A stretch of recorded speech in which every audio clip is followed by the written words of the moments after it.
Hi student, good morning. कैसे हो? सब बढ़िया चल रहा है ना? और हमारी वीडियो को देखते रहना, बार बार उसको पढ़ते रहना। अपने दिमाग में जो चीज़ हमने बताया है उसको अच्छे तरीके से हमेशा रखना, क्योंकि कहीं ना कहीं तुम सबको उसका बेनिफिट ज़रूर मिलेगा। तो स्टूडेंट्स, हमने तो एक लेसन आपका ख़त्म कर दिया। बस उतना पैराग्राफ था जितना हमने बताया था। एक लेसन वो ख़त्म हो गया आपका पोइट्री का। और अब नंबर आता है आपका दूसरा लेसन। पोइट्री का दूसरा लेसन है और उस लेसन का नाम है the true beauty. The true beauty. The true beauty का मीन्स होता है सच्ची सुंदरता, या हम कहें सच्ची सौंदर्य। और ये पोयम थॉमस कैरू के द्वारा इसको लिखा गया है। थॉमस कैरू के द्वारा इसको लिखा गया है। और थॉमस कैरू का लाइफ स्पेंट है 1595 टू 1640। यानी कहने का मतलब हो गया कि थॉमस कैरू जो हैं, जो इनका जन्म हुआ है 1595 ईस्वी में और उनकी मृत्यु हुई है 1640 ईस्वी में। आपको और सारे किताबों में इनका जो लाइफ स्पेंड है, जो इनका जीवन और मृत्यु है, वो और तरीके से लिखा होगा। किसी किसी किताब में आप हो सकता है कि पाएँ वहाँ पर 1598 में इनका जन्म हुआ है और 1639 ईस्वी में इनकी मृत्यु हुई है। तो नियर अबाउट बस वैसे साल 2 साल का डिफरेंट है ना। तो उसके लिए आप चिंता ना करें। जो आपके नई बुक में जो लिखा हुआ है बस आप उसी के हिसाब से पढ़ें।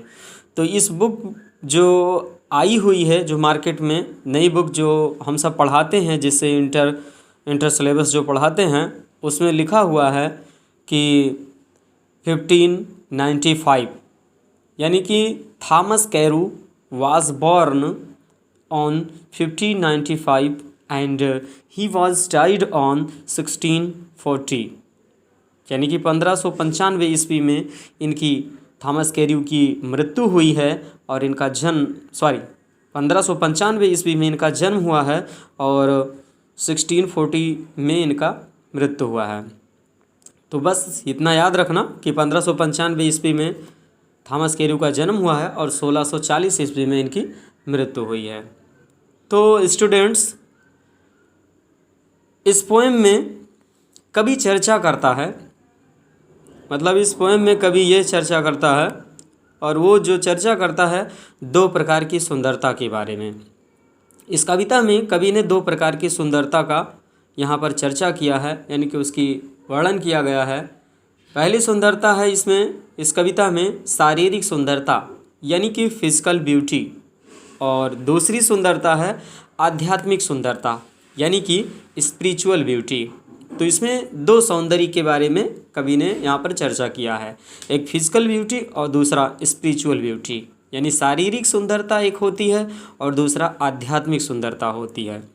कहते हैं कि जो फिजिकल ब्यूटी होती है वो समय के साथ ख़त्म हो जाती है, वो समय के साथ में नष्ट होती है। जिस जिस तरीके से समय गुजरता है ठीक उस तरीके से सुंदरता जो है, जो फिजिकल ब्यूटी है, वो धीरे धीरे ख़त्म हो जाती है। यानी कि जब तक कोई इंसान अगर सुंदर रहता है, जब तक उसके जवानी का समय रहता है, यंग रहता है, तब तक उसकी सुंदरता दिखाई देती है। और जिस जिस तरीके से उसका उम्र बढ़ता है उस तरीके से उसकी सौंदर्यता भी कम हो जाती है, यानी कि वो नष्ट हो जाती है। लेकिन जो स्पिरिचुअल ब्यूटी है, जो आध्यात्मिक सौंदर्य है, यानी कि जो आध्यात्मिक सौंदर्य है, सुंदरता है, वो समय के ख़त्म होने के बाद भी नहीं ख़त्म होती है। मतलब समय गुजर जाता है लेकिन उसके बाद भी वो सौंदर्य ख़त्म नहीं होती है, वो एवर लास्ट रहती है, यानी हमेशा हमेशा रहती है, एकदम जीवांतर। यानी कि जब तक व्यक्ति रहता है उसके बाद ख़त्म हो जाता है, लेकिन उसके बाद भी उसके दिल में ऐसी सुंदरता वो रहती है। यानी उसकी उम्र जब तक ख़त्म हो जाती है तब तक, यानी उसके दिल में इस तरह का सौंदर्य रहता है। तो ये कविता एक फेमस लिरिक्स है स्टूडेंट। ये जो कविता दिया हुआ, यानी जो पोएम है, ये एक फेमस लिरिक है। यानी एक गीत, लिरिक मीन्स होता है गीत। तो चलिए पोइम से हम शुरुआत करते हैं और देखते हैं कवि कहना क्या चाहता है। तो पहला स्टेंजा है, यहाँ पर पहला टेक्स्ट दिया है, टेक्स्ट वाइज देखते हैं।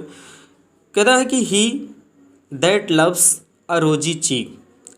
ही मतलब वह व्यक्ति, यहाँ पर एक व्यक्ति है जो अपनी प्रेयसी के, अपनी प्रेमिका के गालों में, यानी उसकी सुंदरता जो है, उसकी सुंदरता को यहाँ पर एक्सप्लेन कर रहा है। तो ही का मतलब वह व्यक्ति मतलब यानी कि वह प्रेमी अपनी प्रेयसी के बारे में बोल रहा है, यानी उसने प्रेमिका के बारे में बोल रहा है। वो क्या कह रहा है, कहता है कि ही दैट लव्स अ रोजी चीक, यानी कि जो व्यक्ति, यानी कि जो प्रेमी अपने प्रेयसी के गुलाबी गालों से प्रेम करता है। ही दैट कहता है कि ही मतलब वह व्यक्ति, यानी कि वह प्रेमी अपने प्रेयसी के लव्स मीन्स होता है प्रेम करना, यानी प्रेम करता है। और रोजी चीक माने, रोजी मीन्स होता है गुलाबी, चीक मीन्स होता है गाल, यानी कि वह प्रेमी जो अपनी प्रेमिका के, यानी जो अपनी प्रेयसी के गुलाबी गालों को प्रेम करता है। और अथवा a coral lip admires, coral means होता है मूंगा, जो रेड कलर की होती है, लाल कलर की है ना, लाल कलर की एक पत्थर है, यानी मूंगा जो बोलते हैं। तो और अ कोरल मीन्स होता है यानी मूंगा, यानी लाल रंग के, और लिप मीन्स होता है होंठ, और एडमायर्स मीन्स होता है प्रशंसा करना। तो कहने का मतलब हो गया कि ही दैट लव्स आर रोजी चीक, यानी कि वह व्यक्ति, यानी कि जो व्यक्ति अर्थात जो प्रेमी अपनी प्रेयसी के गुलाबी कपोलों से, यानी गुलाबी गालों से वो प्रेम करता है, अथवा मूंगे जैसे लाल होठों की प्रशंसा करता है, अथवा जो मूंगा जैसे होठों की वो प्रशंसा करता है। और from star like eyes doth seek, कहता है और मतलब यानी कि अथवा, कहता है फ्रॉम स्टार लाइक आइज, और सितारों जैसी चमकदार आँखों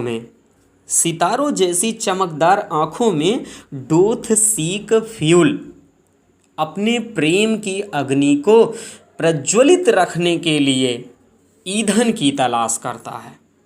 यानी कि कहने का मतलब हो गया कि फ्रॉम स्टार लाइक आइज, यानी सितारों जैसी आँखों में, यानी अपने प्रेम की अग्नि को, टू मेंटेन हिज फायर, यानी अपने प्रेम की अग्नि को बरकरार रखने के लिए, यानी वह ईंधन की तलाश करता है। प्रज्वलित करना मतलब यानी कि मेंटेन बनाए रखना, यानी कि उसको बनाए रखने के लिए वो कहता है, यानी ईंधन की तलाश करता है। एक बार फिर से स्टूडेंट्स देख लेते हैं कि ही दैट लव्स अ रोजी चीक, यानी कि वह व्यक्ति, यानी वह प्रेमी जो अपनी प्रेमिका के या अपने प्रेयसी के गुलाबी गालों से प्रेम करता है। ही दैट लव्स अ रोजी चीक, यानी कि वह प्रेमी जो अपनी प्रेयसी के गुलाबी गालों से प्रेम करता है। आर कोरल लिप एडमायर्स, और मूंगा जैसे लाल होठों की प्रशंसा करता है। और from star like eyes doth seek, और सितारों जैसी आँखों में fuel to maintain his fire, अपने कहता है कि सितारों जैसी आँखों में अपने प्रेम की अग्नि को प्रज्वलित रखने के लिए, अर्थात यानी उसको बरकरार रखने के लिए ईंधन की तलाश करता है। तो आगे कहता है एज ओल्ड टाइम मेक्स, यानी कि कहने का मतलब हो गया कि समय की गति के साथ दिस डेके, यानी कि यह समाप्त हो जाएगा। यानी जिस तरीके से समय, यानी जो उसकी प्रेम अग्नि है वो अवश्य ही समाप्त हो जाएगी, क्योंकि समय की गति के साथ, ये जो कहता है कि समय की गति के साथ so his flames must waste away, यानी समय की गति के साथ इसकी जो शारीरिक सुंदरता है, कौन सी शारीरिक सुंदरता, यानी कि वही गुलाबी गाल, यानी गुलाबी कपोल, लाल होंठ तथा सुंदर आँखें, ये सारी चीज़ें नष्ट हो जाएगी। एक बार फिर से हम बता देते हैं स्टेंजा लास्ट वाला। As old time makes this decay, so his flames must away. कहता है एज ओल्ड टाइम मेक्स, यानी कि जब समय यानी कि बीतेगा, यानी जिस जिस तरीके से समय बीतता जाएगा तो दिस डीके, तो यानी कि ये चीज़ें समाप्त हो जाएगी। ये चीज़ें मतलब कौन, यानी कि वही गुलाबी गाल, मूंगा जैसे आपके होंठ, यानी उसकी प्रेयसी के जो मूंगा जैसे होंठ हैं, गुलाबी जो गाल हैं, जो उसकी सुंदरता है, वो सारी चीज़ें समय के साथ में so his flame must waste away, यानी कि सो हिज फ्लेम, यानी कि इस तरह से कहते हैं हिज फ्लेम्स, यानी कि उसकी प्रेम की जो अग्नि है, यानी कि इस तरह का जो उसका प्रेम है, जो उसकी फिजिकल जो ब्यूटी है, वो मस्ट वेस्ट अवे, यानी कि वो नष्ट हो जाएगी। कहने का तात्पर्य आप समझ चुके होंगे। तो स्टूडेंट्स चलते हैं, हम देखते हैं अब इनके एक्सप्लेन के बारे में। देखते हैं कि एक्सप्लेन में कभी कहना क्या चाहता है। आपने तो इतना कहानी सुन ही लिया और इसको एक दो बार आप पढ़िए, खुद आपको समझ में आएगा। तो लिखने का तरीका तो आप जैसा कि आप जानते ही हैं कि इसको कैसे लिखा जाएगा। हाँ, तो सबसे पहले आप डाल दीजिए हिंट में ही that dot dot waste way, waste away. तो रेफरेंस में कैसे लिखना है, तो these lines have been taken from the poem, these lines have been taken from the poem the true beauty written by Thomas Carew. लिखने का तरीका है, रेफरेंस कैसे लिखा जाता है, कॉन्टेक्स्ट लिखते हैं आप। कॉन्टेक्स्ट में the poet tells us that, the poet tells us that the physical beauty fades with the passage of time. कहता है the poet tells us that the physical beauty fades with the passage of time. Explanation heading डालेंगे। तो explanation में कैसे, the poet says that, the poet says that the love based on physical beauty is short lived. A man is attracted by the physical charms, a man is attracted by the physical charms of his beloved. He loves for rosy cheeks. He praises her because her lips are as red as the gem called coral. gem का मतलब वही मूंगा होता है, called coral जो यहाँ पर लिखा बताया गया है इसके बारे में। तो कहता है बिकॉज, फिर से देख लेते हैं, he praises her because her lips are as red as gem called coral. He keeps the fire of his love, he keeps the fire of his love alive by her eyes which are as bright as the stars in the sky. कहता है कि he praises her because her lips are as red as the gem called coral. He keeps the fire of his love alive by her eyes which are as bright as the stars in the sky. Thus, यानी इस प्रकार his love depends on the physical charms of the beloved. As time passes, his love depends on the physical charms of the beloved. आगे कहता है कि as time passes his beloved becomes old, the physical beauty fades away, the physical beauty fades away with the change in her physical attraction, with the change in her physical attraction his love also comes to an end. Okay students, इस तरीके से आप इसको पढ़ लेना। एक दो बार explain को रिवाइज कर करके, वीडियो को पॉज कर करके उसको लिख लेना, फिर उसके बाद इसको याद करना। Thank you.